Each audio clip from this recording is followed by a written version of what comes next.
Baik, di sini saya akan membacakan latar belakang dan rumusan masalah dari materi aplikasi conditioning dalam kelas Pavlov dan Skinner. Adapun latar belakangnya yaitu pendidikan pada masa kini bertujuan membentuk manusia yang berpengetahuan, terampil dan berakhlak mulia agar siap menghadapi tantangan global. Teori bioforistik menjadi salah satu landasan penting karena memandang belajar sebagai perubahan perilaku yang terjadi melalui stimulus dan respon. Dengan menerapkan prinsip conditioning dari Pavlov dan Skinner, guru dapat membentuk kebiasaan belajar yang baik, melatih keterampilan secara berulang, serta memberikan penguatan yang tepat untuk meningkatkan motivasi siswa. Tujuan utamanya adalah menciptakan proses pembelajaran yang efektif, terukur, dan sistematis sehingga perkembangan potensi siswa dapat terarah sesuai harapan pendidikan. Kemudian rumusan masalah.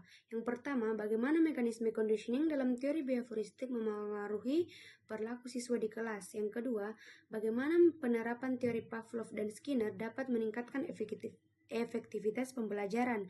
Yang ketiga, apa kendala guru dalam mengimplementasikan teori conditioning. Yang keempat, bagaimana metode pembelajaran berbasis bioforistik dapat diterapkan secara efektif untuk mengoptimalkan hasil belajar siswa. Kemudian, menjelaskan bagaimana mekanisme conditioning dalam teori bioforistik memengaruhi perilaku siswa. Kemudian, menganalisis peran teori conditioning, Pavlov dan Skinner dalam meningkatkan efektivitas pembelajaran. Mengidentifikasi tantangan guru dalam mengimplementasi teori conditioning bioforistik. Yang terakhir, calon pendidik dapat mempersiapkan teknik conditioning untuk pengelolaan kelas yang efektif dan hasil belajar optimal. Itu saja dari saya, terima kasih. Di sini saya akan menjelaskan definisi teori belajar. Sebelum itu, perlu diketahui, belajar merupakan proses perubahan tingkah laku yang dilakukan melalui berbagai kegiatan, baik dalam aspek kognitif, efektif, maupun psikomotorik, dan juga belajar tidak hanya tentang mengingat, tetapi juga tentang mengalami, karena sesuatu dikatakan sebagai belajar jika dilakukan secara terus-menerus. Teori belajar merupakan usaha untuk menjelaskan bagaimana manusia memperoleh pengetahuan, sehingga membantu kita semua memahami proses pembelajaran yang rumit dan kompleks. Dengan penerapan teori belajar yang tepat, memilih teori pembelajaran yang sesuai, serta menggunakan unsur desain pesan yang efektif dapat membantu siswa lebih mudah memahami materi yang diajarkan. Secara hakikat, proses belajar adalah kegiatan mental yang tidak terlihat secara langsung. Sebagaimana dalam penelitian Hanimpah, untuk menciptakan belajar yang kondusif ada dua faktor. Yang pertama itu suasana dalam kelas, di mana guru menjadi pihak yang paling bertanggung jawab dalam mengelola pembelajaran di ruang kelas. Yang kedua adalah lingkungan sekitar kelas yang bising, seperti dekat pasar, jalan raya, atau pabrik, dapat mengganggu konsentrasi siswa. Gangguan suara dan bau tidak sedap dapat menurunkan fokus belajar. Oleh karena itu, suasana kelas dan lingkungan yang nyaman sangat penting untuk mendukung proses belajar dan mengingat hasil belajar siswa. Kemudian terdapat beberapa pendapat mengenai definisi belajar. Pertama, pendapat Hofdijk 1931. Yang menyatakan bahwa salah satu hal paling istimewa dari manusia adalah kemampuannya untuk belajar. Melalui belajar, manusia dapat mengubah dirinya sendiri karena ia dibekali akal budi. Dengan kesadaran dan perencanaan, manusia mampu mengarahkan dirinya untuk mencapai tujuan tertentu. Proses belajar mencakup perencanaan, pelaksanaan, identifikasi hambatan, hingga penyelesaian masalah. Yang kedua, pendapat Kader 2011 menekankan bahwa belajar merupakan aspek penting bagi individu maupun masyarakat. Bagi individu, belajar membantu memperoleh kemampuan dan keterampilan, sehingga menjadi manusia yang utuh.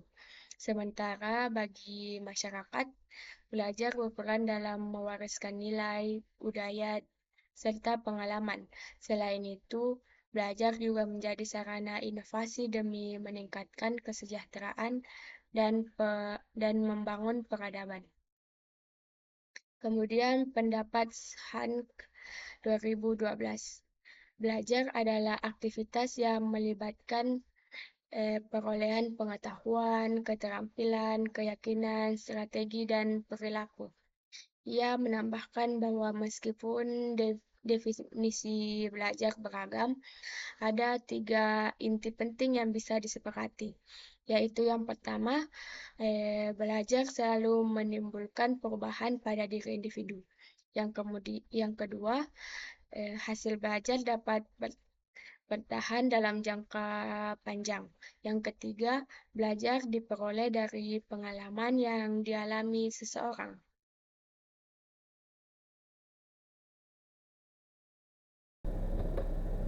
Baik, di sini saya akan menjelaskan definisi teori behavioristik.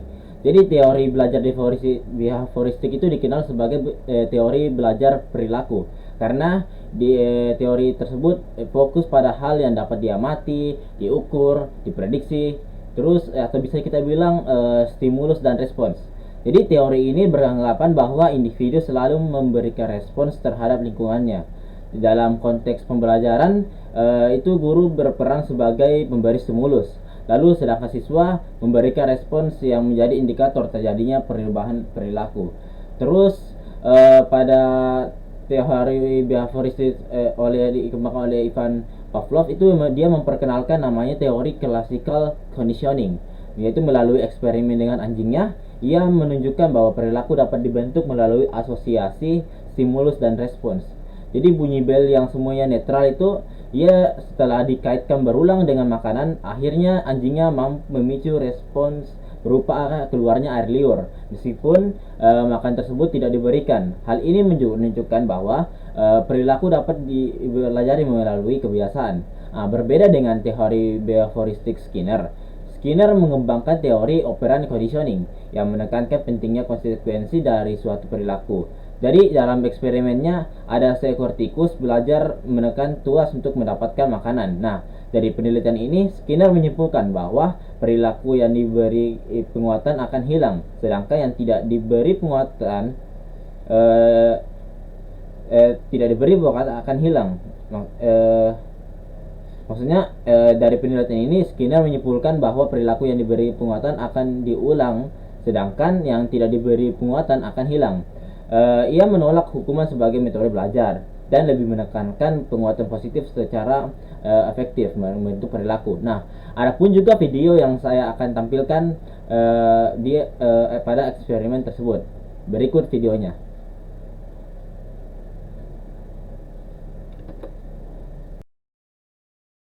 Konsep aplikasi conditioning.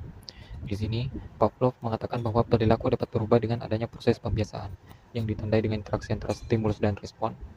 Pengondisian klasik, classical conditioning, menjadi salah satu dasar penting dalam teori belajar behavioristik. Pavlov menunjukkan bahwa perilaku yang dapat dipelajari melalui proses asosiasi antara stimulus yang awalnya netral dengan stimulus yang alami memicu respon tertentu.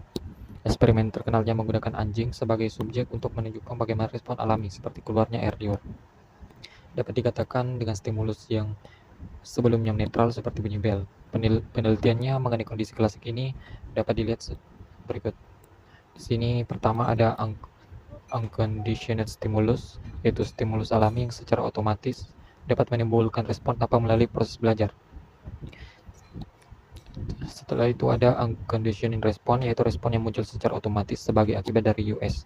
Dalam hal ini, keluarnya air liur saat melihat atau mencium daging merupakan UR karena terjadi tanpa proses pengondisian.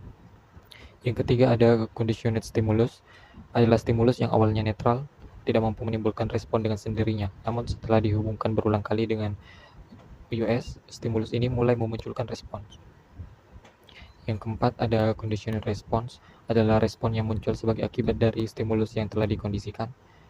Dalam eksperimen Pavlov, anjing mengeluarkan air liur ketika mendengar bel. Meskipun daging tidak diberikan, ini menunjukkan bahwa proses belajar telah terjadi. Melalui eksperimen ini, Pavlov menunjukkan bahwa perilaku dapat dibentuk melalui asosiasi dan bahwa pembelajaran bukan hanya hasil dari kesadaran, melainkan juga dari proses pengulangan stimulus respon yang konsisten. Prinsip ini sangat relevan dalam dunia pendidikan, di mana guru dapat menciptakan asosiasi positif dalam stimulus pembelajaran, misalnya penyampaian materi yang menarik dengan respon yang diharapkan seperti minat belajar siswa. Pengertian operan conditioning menurut Skinner adalah proses belajar yang dilakukan dengan mengendalikan semua respon yang muncul sebagai akibat yang diberikan kepada makhluk, sehingga makhluk cenderung mengulang respon-respon yang diikuti oleh penguatan. Skinner melakukan eksperimen dengan menggunakan seekor tikus sebagai subjek penelitian. Tikus tersebut ditempatkan dalam sebuah kotak khusus yang dilengkapi dengan tuas kecil pada salah satu sisinya. Ketika tikus secara tidak sengaja menekan tuas tersebut, maka biji makanan akan keluar ke dalam kotak. Setelah beberapa kali kejadian, tikus mulai belajar bahwa menekan tuas akan menghasilkan makanan, sehingga perilaku tersebut terus diulang. Hasil penelitian ini menunjukkan bahwa perilaku yang diberikan penguatan cenderung untuk diulang. Sebaliknya, jika tidak ada penguatan, perilaku tersebut akan berhenti dan sulit menjadi kebiasaan. Dengan kata lain, penguatan merupakan kunci dalam membentuk dan mempertahankan perilaku. Baik, materi selanjutnya yaitu analisis dan penerapan dalam pendidikan. Di mana yang kita ketahui dalam dunia pendidikan, yang sudah dijelaskan tadi bahwa teori behavioristik itu kan memiliki peran yang sangat penting, khususnya dalam membentuk kebiasaan belajar siswa dan menjaga ketertiban kelas. Di mana teori ini tuh menekankan pada prinsip stimulus dan respons, di mana setiap perilaku siswa dapat dibentuk melalui penguatan positif dan negatif. Penerapan operasi conditioning sebagaimana yang dijelaskan oleh Skinner sangat membantu dalam menciptakan perilaku yang disiplin serta rasa tanggung jawab seorang siswa. Guru dapat memberikan hadiah atau pujian maupun bentuk penguatan lain ketika siswa menunjukkan perilaku yang sesuai dengan aturan. Lebih jauh, penelitian Tabarok et al. 2024 menunjukkan bahwa siswa dapat diberdayakan untuk menginternalisasi tata tertib sekolah melalui strategi ini. Artinya, mereka itu tidak hanya patuh karena takut dihukum oleh guru, tetapi juga terbiasa melaksanakan aturan secara sadar. Proses ini terbentuk melalui pembiasaan yang konsisten, pemberian stimulus yang tepat oleh seorang guru, hingga munculnya perilaku spontan sesuai norma tanpa sebuah paksaan. Dengan kata lain, teori behavioristik ini tuh membantu atau sangat membantu siswa bukan hanya untuk belajar, tapi juga membangun sebuah karakter yang baik.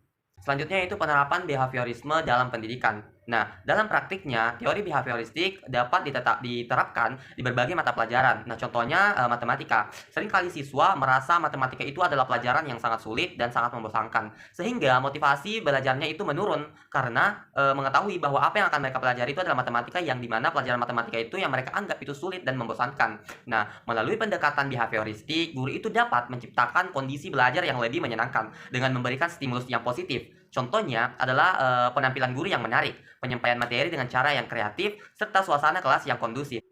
Hal tersebut diharapkan akan menimbulkan respon positif berupa antusiasme seorang siswa dalam mengikuti pembelajaran. Nah, penelitian Sulastri et al. 2024 juga membuktikan bahwa penerapan teori Pavlov dapat membantu mengubah persepsi negatif siswa terhadap matematika. Ketika siswa merasa nyaman dan dihargai, mereka itu akan lebih mudah memahami materi. Di mana penerapan ini juga didukung oleh penelitian Suswandari 2021 yang menekankan pentingnya guru memberikan stimulus berupa benda, pujian verbal maupun teladan yang baik. Dengan strategi seperti ini, siswa bukan hanya belajar matematika, tetapi juga bisa merespon positif setiap tantangan dalam proses pembelajaran. Nah, dengan menerapkan teori ini, siswa itu dapat mengubah konsep pemikirannya bahwa belajar matematika itu tidaklah bosan, tidaklah sulit, tapi dapat menimbulkan pembelajaran matematika itu menjadi lebih menyenangkan. Kesimpulan. Berdasarkan pembahasan, dapat disimpulkan bahwa teori behavioristik, khususnya melalui mekanisme conditioning, baik klasik maupun operan, merupakan dasar penting dalam pembentukan perilaku dan karakter siswa. Penguatan yang konsisten mampu menciptakan kebiasaan belajar yang positif, meningkatkan motivasi, serta menumbuhkan sifat yang disiplin. Meskipun demikian, teori lain seperti kognitivisme, konstruktivisme, sosial kognitif, dan humanistik tetap dibutuhkan agar pembelajaran lebih utuh dan seimbang. Integrasi berbagai pendekatan inilah yang pada akhirnya menciptakan lingkungan belajar yang mendukung perkembangan peserta didik baik secara perilaku kognitif, sosial maupun emosional.